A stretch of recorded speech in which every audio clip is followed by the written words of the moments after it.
جوں جوں موسم میں تبدیلی ہوتی ہے اور اسی دوران نزلہ زکام سے ہر ایک کا واسطہ پڑتا ہے، نزلہ زکام عام ہو جاتا ہے۔ نزلہ زکام کی ابتدا میں گلے میں خراش اور چھینکیں آتی ہیں۔ اس نزلہ زکام کو ایک عام بیماری سمجھا جاتا ہے، مگر آج تک طب کی دنیا میں اس کا کوئی فوری اور مؤثر علاج موجود نہیں۔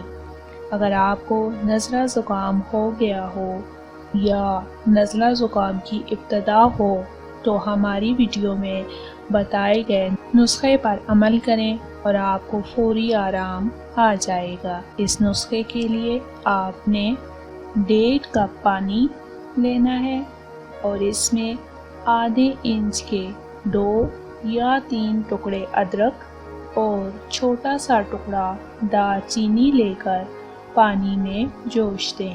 جب تقریباً 1 کپ پانی رہ جائے تو تھوڑی سی سبز چائے کی پتی ڈال کر اتار لیں۔